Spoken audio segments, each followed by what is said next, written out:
Welcome to our channel. If you want to verify your Roblox account, follow these step-by-step instructions to ensure your account is properly secured and all features are accessible. Step 1. Open your web browser and navigate to the Roblox website. Log in using the email address and password associated with your account. Step 2. Click on your profile icon or username in the top right corner of the page and select Account Settings or Profile from the drop-down menu. Step 3. Look for the Verification or Security section within your account settings. This is where you can manage your account verification status.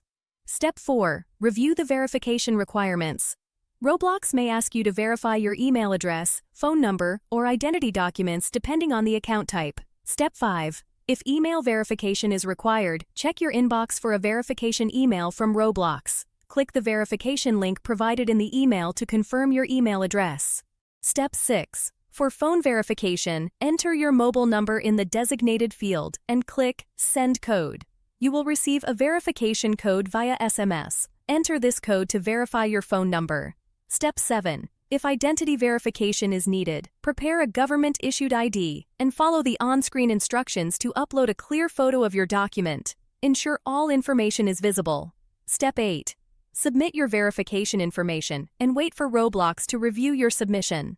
This process may take a few minutes to several hours, depending on the verification method. Step 9. Check your email or account dashboard for confirmation that your Roblox account has been successfully verified. You can now access all features available to verified users. Don't forget to like this video and subscribe to our channel.